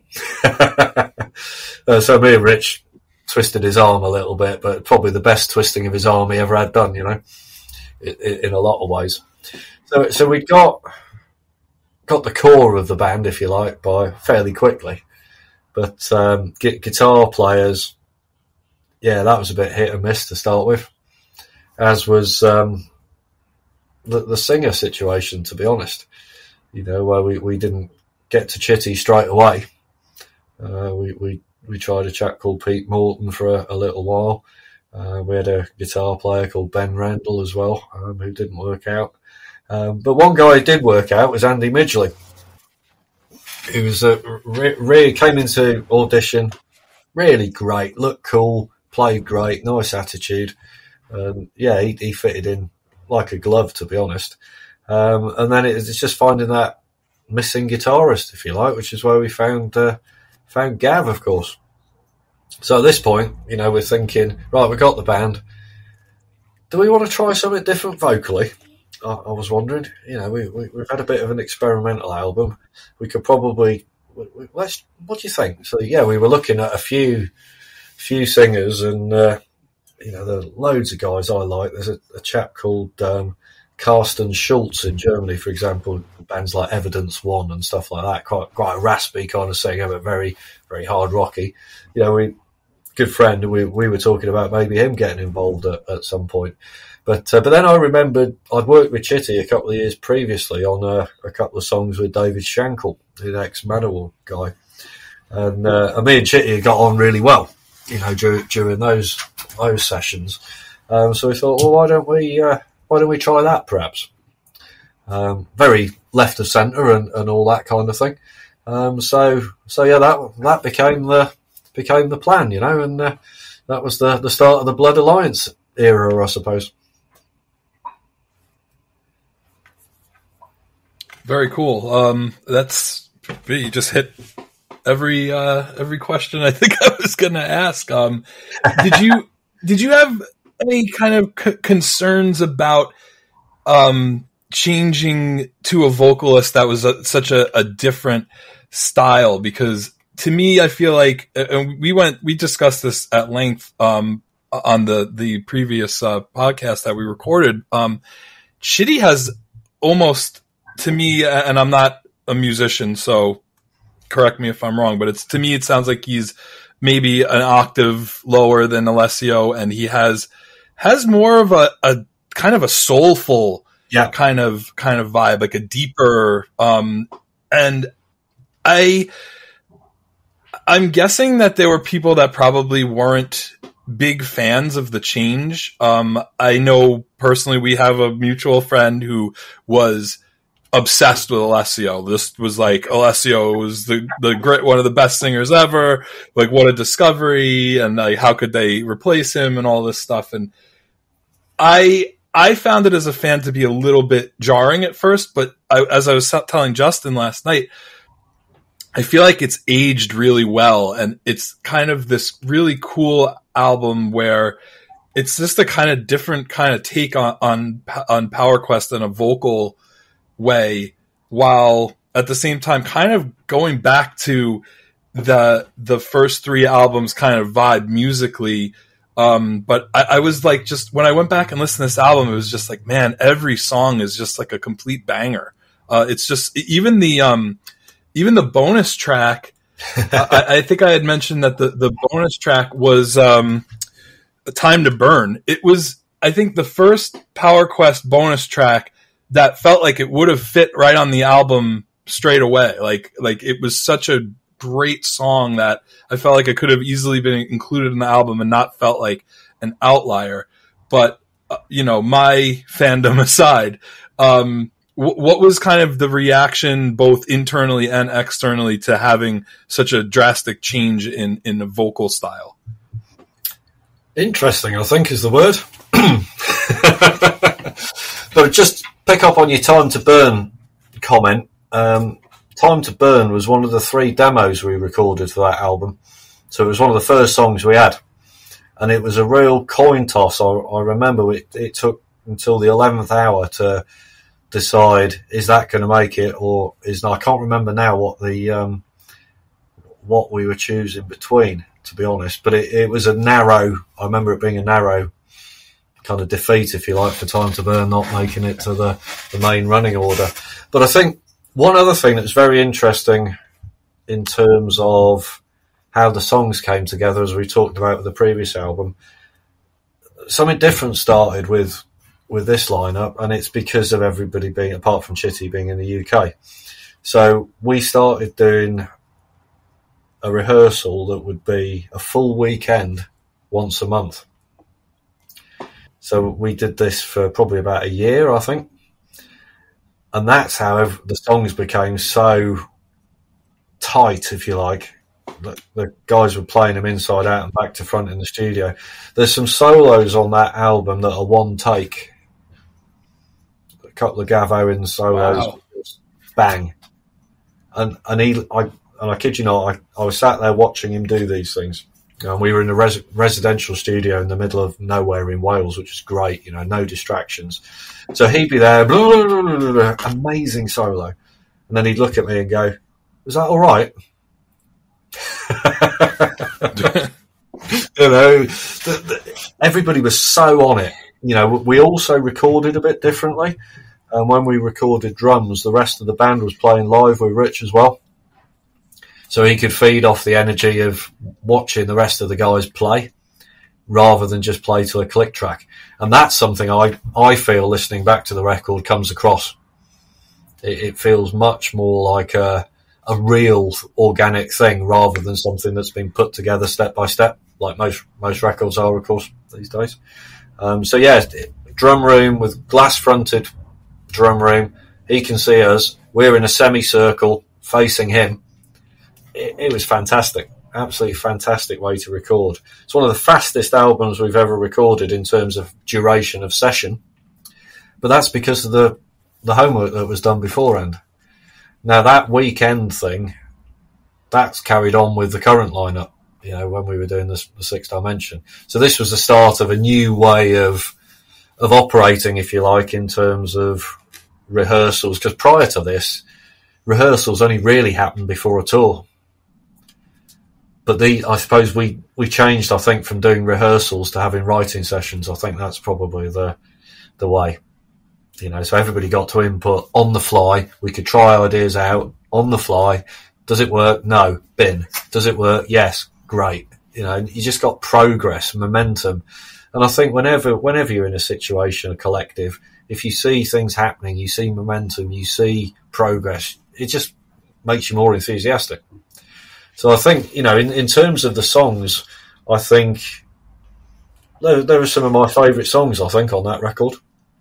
In songs like Survive and Blood Alliance itself, you know, I think Chitty shone better on the more mid-tempo things, the slower stuff, if you like. Although I do love his work on Survive, though. Some of the angry screams in that are really cool and really fit the mould. You know, it's really great. The downside, of course, was playing live with the older songs. So we ended up having to rearrange the vocals somewhat, you know, to cover off the fact that he had a lower voice. So we needed those higher parts to be sung by other members of the band. And I think that also brought it home to me that you need to be, I'm not one for having your backing vocals on a tape or on a computer or something like that. I think if you're going to do that bombastic thing, you better be able to do it properly. You know, otherwise, it's not a popular thing to say, but it's cheating. It's cheating. You can sing or you can't. You know, don't pretend if you can't. And fast forward to today. You make a great point. Yeah. We have a band now. Oh, please go ahead. I think we're about to say the same thing. Nowadays, of course, with the current lineup, we've got 4 strong vocals, one of which, other than Ash, is good enough to be a lead singer as well, with Ash's brother. So it gives you an amazing situation. But I think that started in the Blood Alliance era. You know, the kind of seeds were sown, if you like, and then it was a case of maybe I was paying more attention post that era to when you're bringing new people into the band. It's not, oh, are you good at your instrument? Can you sing as well? Because that's kind of just as important now, you know. And that's the real fun and joy of Definitely. The whole thing comes from these a cappella things like Far Away. When you just stand there with your mates on stage and you're just nailing it and you think, man, this is what we dreamed of doing 20 years ago, and now we're doing it as I originally imagined it, you know. Sorry, went off topic a bit there. Absolutely. And I think that, no, I was going to say, and I think that's part of the magic of the current incarnation of the band, and we'll get there very, very soon, I'm sure. But before we do, obviously after this album, comes out in 2011, the band goes on a little bit of an extended hiatus for a number of years, and I just wanted you to talk about that period in your life and that period of the band, and really what was happening, both at in public and behind the scenes, that was kind of causing things to kind of pump the brakes. And then that was built to the audience as the band is disbanding, and then obviously thankfully you get back together about 5 years later. Talk about that process. I'd be very curious to hear. I think I was becoming more acutely aware of how much finance I was investing into the whole thing. Probably too much, really, for the return it was giving, if you like. Now, at the time, I just changed. If we're at 2012, I think I just changed jobs and taken on a more high-powered job, if you like, that involved being away from home most of the week and only home at weekends for a couple of years, really. So I'm thinking, I just haven't got the headspace for this, really. I've got mounting debt over here. I'm busy as hell over here. What are we going to do? So I came to the conclusion that the only thing I could do before I sent myself into a hole that I wouldn't be able to dig myself out of was to just stop. So then I spent the next couple of years working like a madman, if you like, doing so much overtime at work. But of course, when you're away from home, it doesn't matter. You've got nothing else to do. You're either going to sit in a hotel room, so you might as well work. So I was handing in overtime sheets at the end of a month with 100+ hours on. Sometimes I was just working 12, 15-hour days, back to back to back to back kind of thing. So I needed to do that to balance the checkbook, as it were. But at the same time, I'd had a call from Paul Logan, Eden's Curse, asking me if I fancied coming to play with those guys. So I thought, well, that might be kind of cool to do a band where I've just got to play. I haven't got to do all the organising and all that kind of stuff. So I did that for 2 years, studio album, live album, that kind of thing. And in the meantime, I was getting my personal situation back to a position where at the end of, it's probably the end of 2015, I'd started sounding out people about did they want to come back. So I'd gone back to the Blood Alliance guys and basically see who wants to get on the train again, kind of thing, and see what people say, And Paul and Rich were straight in as they were back in 2009. And a couple of people weren't so keen on coming back, so didn't. So off we went again on the new adventure in 2016. Did you, when you disbanded PowerQuest, was it always in the back of your head that it's a temporary thing, or did you really feel like at that point, like this could be the end? Bit of both, in a sense. I think it was a bit of cliche, but unfinished business, it felt like to me. It felt like I still hadn't quite ticked all those things off that, I wanted to do, like the US thing, like the Japan thing, and all that kind of stuff.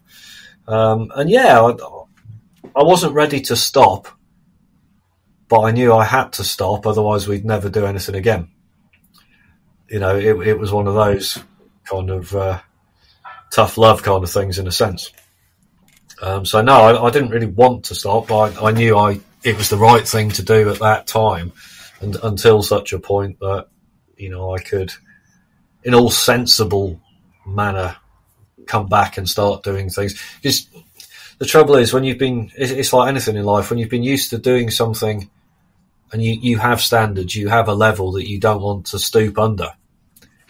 I didn't want to I was saying to the boys, I don't want to come back and do it 75% of what we used to do, or 80%. It's got to be the same or more. It's got to be better than what it was before. Otherwise, what's the point other than a little bit of an ego trip kind of thing? So that was the view, really, that when we got the the next era going, that was the kind of mantra to start with. We've got to be, well, we're 6D when we get to it. That's got to be an album that challenges at the top of the PQ list. You know, it can't just be an album that's your fourth favourite out of 6 or something like that, which I'm sure it is for some people. But for me, it had to be, again, that level up in the same way that Neverworld was from Wings at the start, kind of thing. So again, I'm jumping ahead a bit, guys. Sorry. No, that's okay. I just, very quick aside about Eden's Curse. You have a songwriting credit on their Cardinal album for a song called Utopian Dreams. Yeah. And I would just be remiss if I didn't mention that this is one of my favorite songs in the world. Oh, really? It's such a great song, and I remember mentioning it to you when I met you at Prague Power, but that song just, every time I listen to it, just blows my socks off. I think it's such a great song, and I think you had already left the band by the time that they recorded it, but I guess you had at least partially helped out in writing it, and it's such a killer tune. So I just wanted to throw that out there. I was paying very close attention to what Eden's Curse was doing while you were taking a break from Power Quest, because I was just like, I was looking for like any sort of hint that Steve's gonna get the itch again. And I told Justin at the time, I said, a guy like Steve, who's such a passionate songwriter, he's just not going to be able to sit back and not write, I think, for forever. And so I had in the back of my mind this real hope, and I almost kind of knew that at some point you were going to want to just scratch that creative itch again. And I was so excited when it was announced, and thankfully our good friend Ashley Edison told the whole story about how Dendera opened for you guys at the Underground before the hiatus, and how you asked him to join the band. And so I guess we don't have to go too deep in the weeds on that story, because Ash really painted a really great picture of that. Gavin's brother Dan would come in as the other guitarist replacing Andy. Was Andy just kind of busy with other things? He didn't want to come back. I always thought he was such a good fit. I thought it was interesting that he didn't come back. Yeah, me and Andy got on well personally and musically. We bit like I am with Glyn now, to be honest. Very similar wavelengths, even though both the guys are considerably younger than me. Again, you know, you wouldn't think you'd have the same types of connections. But no, Andy was playing, who's he playing with? Band in London, I can't remember the name now. Neon Fly, that's who he was playing with. So he wanted to stick with... Wearing this shirt right now, as a matter of fact, which is a complete coincidence, but I happen to be wearing this shirt. I swear that was not planned, but I digress. Even before Andy played with those guys, we played a few shows with Neon Fly going back, probably going back 10, 12 years, I suppose, to when they were starting up. Fred and the guys, you know, always nice guys to hang out with and play with. But yeah, Andy was with those guys, so I think he saw his future there for the foreseeable future anyway. So again, it was one of those, I'm not going to try and twist your arm. You know, you got to do what you got to do, kind of thing. So we sort of said goodbye to Andy, and onwards we went. Awesome. So you released the Face the Raven EP in towards the end of 2016. What was the response that you got from the fans, from the media? You have a new singer. This song "Face the Raven," it was like, I felt like it was unlike anything Power Quest had done in the past. You also had "Coming Home," a little preview of what's to come on Sixth Dimension, and a really well done re-recording of Blood Alliance, which, in my opinion, was the best song on that album. Just what was the response, and just, I guess, in general, the response of just the fans. I imagine you're just going to tell us they were psyched that you were coming back, but you know, like once again, I'd rather hear it from the horse's mouth than from the horse's ass in this case. Well, I think Face the Raven, we were talking about this the other day. I think it might be me and Ash, actually. That song, and I never thought this would happen, that song has bulldozed its way into probably being one of those undroppable songs now in the live show. It's taken on a life of its own, you know. It's almost up there with things like Temple of Fire, you know. The last few shows we were playing, you know, and you listen to hear what people are chanting for. That's one of the most popular ones now. But I always joke with the boys and say, Face the Raven, that's what happens when you let a keyboard player write on a guitar. and I really enjoyed that, you know, writing a song in a completely different way. Yeah, I'm no guitar player. I can play enough to write a song, kind of thing. But, you know, I presented it to the lads and they were going, Jesus, you know, this is kind of cool. Get some keyboards on top of this. And yeah, you know, let's see what happens.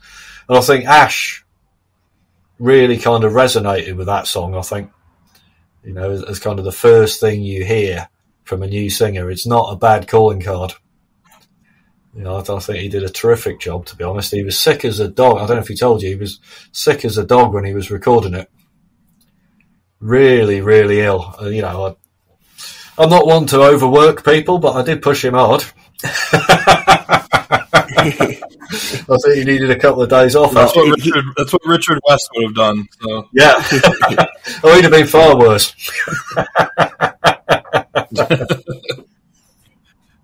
2 seconds, guys. Sure.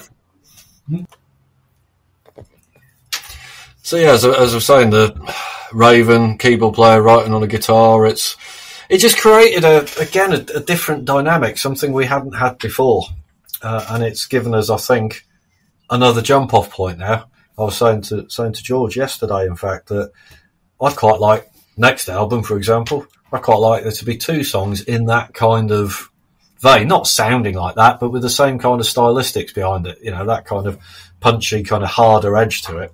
But with the keys on top and with the big vocals as well. You can smooth a lot of edges with some great harmony vocals kind of thing. So I think, yeah, it was, from a fan's reaction, I think there was a lot of surprise, but I think it was that good surprise. You think, oh, I quite like this. It just not what you were thinking. Coming home, I think we counterbalance that with something more familiar, almost like that Sacred Land kind of vibe, and trying to reference all those old songs in the lyrics as well. I thought that would be something fun to do rather than being uber serious all the time, you know, that kind of thing. And yeah, and I agree with Blood Alliance, the song. It was great to do a new version of that, and it's a really fun song, even though it's 10 minutes or whatever, 9 minutes. It never ever seems that long when you play it. It's one of those, it's over far quicker than you think you've been playing it, you know. So yeah, it was good. I thought it was important this time, with the gap in time, new lineup, to actually have an EP to drop just as a little taster, rather than rush an album out to tie in with that, announcing the return and so on. Yeah, it was kind of a new, it was a novel approach to, you know, you're back, here's a taste, and then a year later, Sixth Dimension would come out, which was the full length album, and obviously every bit of is as good as the old stuff, but with a different edge to it, which I think was almost a little bit of a more modern power metal style, which is one of the biggest compliments that I can give it, because it obviously retains the old sound that old fans know, but it's also it's a standalone album that if somebody had never heard the band before and they played Sixth Dimension, they would just be blown away with that album on its face. But I think older fans can hear the hearkening back to that older era and that older sound from a decade or more ago. So it's that perfect blend. And obviously it got rave reviews. It got you back to it caused that dream to come true. You made it to the United States with this album, which was obviously a highlight for both of us who were, you know, in Atlanta, 5 or 6 years ago, whatever it was now. Can you talk a little bit about that experience, finally getting to the States, and just talking about, you know, what it was like to play that festival? Well, that whole year in terms of touring it was almost like everything you'd wanted to do compressed into a very short space of time. So we went from recording the album to playing Sabaton Open Air in Sweden in the August. And then we had Japan and America literally back to back. So we flew to Japan. There was no day off or anything to see anything. We played 3 shows back to back. Next day we're on a plane back to the UK. We had to go back there rather than come t'other way to the States because we had to drop off the 2 people who hadn't got visas to play the US kind of thing. So yeah, one night in a hotel at Heathrow Airport, we're on a plane to Atlanta the following day. And bear in mind, before that week, I'd never been on a flight that was longer than 3 hours. So I got Japan and back, America and back, all in the space of 9 days or something like that. So it was crazy, really. By the time we're on the way to the States, you're still in a bit of a blur, really. But I can remember landing and being picked up in this very fancy little van thing. You know, I thought I'd travelled in luxury vans before, but this was incredible. I'd had a bit of bother at customs. I'd forgotten American custom guys don't have a sense of humour. I tried to be funny, and I won't do that again. I say I tried to be funny. I was funny. It's just he didn't get it. But yeah, that's right. I have no doubt. Yeah, I got taken into a side room and all that kind of thing. And but then what happened was really funny. There were 3 or 4 massive police guys, and obviously guns and all that kind of stuff. And somebody had obviously phoned ahead to tell them why I was coming to see them. And this was all about 10 T-shirts. They didn't know at the time how many T-shirts, but it was all about some T-shirts that I brought back from Japan and whether I was intending to sell them. So they were thinking there was a lot, basically. So one of these guys said to me, "Exactly how many fucking T-shirts have you got?" He said. I said, 10. He goes, 10? Get the fuck out of here. So it's all much ado about nothing kind of thing, you know? So that was an entertaining start to the trip. Gotta love the American hospitality, right? Cheers, guys. Yeah, thanks. But no, mate, we were blessed to be able to stay for the whole festival, which was nice. And given that we were the first thing on the first day, gave us a lot of time to enjoy ourselves and so on.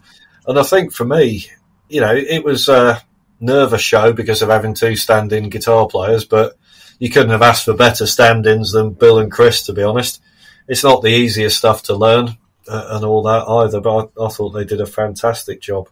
But for me, you know, yeah, the show was an absolute highlight, but equally so was the next few days of just hanging out with people. And I like the vibe of, you know, when you're at a festival that's going for a few days, you might be sat in a restaurant, somebody wanders by, and you kind of know them already, even though you only might have met them for 10 minutes the previous day. But people then stop, have a drink with you or whatever, you know, off they go, you go off, bump into somebody else. I love that kind of, it's almost like a village kind of feel, you know, everybody knows everybody, you know, and that really adds a sprinkle of stardust, I think, to the whole proceedings. So man, it was a frenetic week. It was a hectic week. Yeah, it was kind of scary in some ways. When we were at Heathrow between Japan and the States, Richard developed a swelling on his eyeball that was looking like he wasn't going to be allowed to fly. And the doctors told him he shouldn't fly, but he was very much of the opinion that this might be the only chance he gets to play in the States, and if his eyeball blows up, then it blows up. Now that's what's more metal than that? That's a real drummer, that is. So yeah, it was absolutely yeah, it was a thrill for us. I mean, we were. I started going back to Prague Power to go to see you guys in 2009, and I just said to Justin, "I'm just going to keep coming to this thing until Power Quest shows up." And that's exactly what I did, and I haven't missed one since. But kind of just to kind of wrap things up, I want to bring it to the current day lineup. So Gavin and Dan Owen leave the band, and Glyn and Andy, is it Kopchak? Kopchak. Yep, Kopchak. They joined the band. They're the guitar players on Sixth Dimension. I thought it was really cool that they got to record their own guitar parts on those 2 songs that were already written for the EP. I had heard the EP so many times that when I heard Sixth Dimension, I was like, "Oh, those are different parts." They re-recorded that. That's really cool. So then Andy would leave the band, and he got replaced by George, as you mentioned before. And Paul, prior to his untimely passing, he had left the band before he passed away. Correct? Yes, mate. He left in. It was about April 2018, I think. Right. And so Ash's brother, Brad, who plays with him in Dendera, came on as the new bass player, and that kind of made up the new current lineup. Before we kind of just get into the 2 new singles and what's to come, I just thought we should take a moment and just talk about Paul and how much he meant to you. And Ash had only the nicest things to say about him. I was so blessed to just even get to spend a few minutes with him in Atlanta. He was, as I would call him, a teddy bear of a man. Just an absolute sweetheart. Gave me a big bear hug before he left. I was really looking forward to like being friends with this guy, and he was taken from us way too soon. But I know he was a really close friend of yours. So anything you want to say about Paul, now would be the time. Yeah, man. Paul was one of those guys. You don't meet him many times in life. And when you do, you kind of try and keep hold of them, if you like, whether that's as a friend or a bandmate or whatever it might be. Yeah, big gentle giant, really. Tough as old boots if he needed to be, as you can imagine. But yeah, heart of gold. He was my sounding board for so many years, even when he wasn't in the band, when he was crewing for us, and even before that. So we go way back to the mid-90s kind of thing. He used to crew with another friend of mine, Simon, who's I'm still friends with now, But yeah, something, when Paul went, a little bit of me went as well, in the sense that it changed forever what the band can ever be, on a personal level. And that's, no slight on anybody who follows in his footsteps. It's not a competition in that sense. It's just that it just so happens that bass player was my friend for 25 years. And that's tough to compete with for anybody, of course. But yeah, man, I'm in touch with Paul's girlfriend and his daughter. I still make sure, as I said I would, mate, I'll look out for them if they need anything. They know I'm only a phone call away. And that'll be the case for as long as I walk the earth, I don't have kids of my own, but I'm damn sure I'm going to make sure that kid grows up properly and gets all the opportunities, and I say to her mum, you need anything, you just let me know. So yeah, massive loss, man, and I think I've only recently started properly coming to terms with it. I think inside my own head anyway. Tough gig for Brad to follow, in a sense, not just musically, but for those reasons. But I gotta say, he's done brilliantly, Brad, since he's come in. Bass playing, singing is just fantastic. Always a great guy to be around as well. But yeah, there'll never be another Paul Finney. That's for sure. They don't make him like that anymore.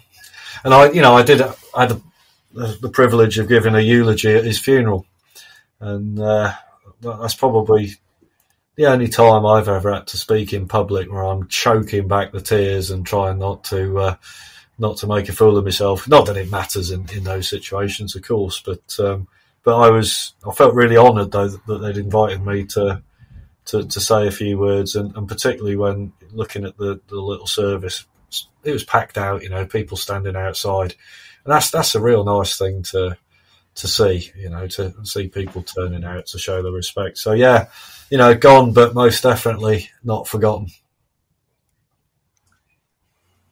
I thought that was beautifully said. On a brighter note, in the last 2 years, we got to hear 2 new songs, Bound for Glory and Now is the Time. If this is any indication of where we're headed, the next Power Quest album is going to be one of the best ever. These 2 songs are fantastic. I had asked Ash, he wasn't really sure. I'm guessing you probably don't know yet either, but, do you plan on making these songs part of the next album, or do you think that maybe they're just kind of a moment in time, and or maybe we just don't know. But I guess I'll just use that to just kind of segue into what is the future hold, and I give this opportunity to give you the floor to talk about anything that you want to plug or promote as far as social media, upcoming gigs, anything you want to talk about. Tell us about the present and the future for Steve Williams and Power Quest. Well, I think at the minute it's all eyes are on 2023. To be fair, we're not going to do any shows this year. So what we are planning on doing is some UK dates next April. They're starting to be announced this week.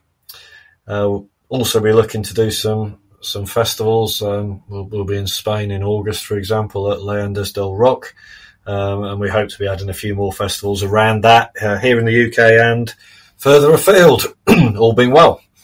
In terms of music, as you can imagine, the past couple of years has left me with quite a stockpile of material. So in answer to your question about the 2 songs released recently, as it stands now, I'd see them as a moment in time kind of thing. Not that I don't think they're good songs, and they might appear somewhere down the line, but I don't necessarily see them as being part of the format for a new album, let's say. Maybe what we'll do, maybe we'll ease ourselves in gently. We might do another EP at the start of next year. Do some shows.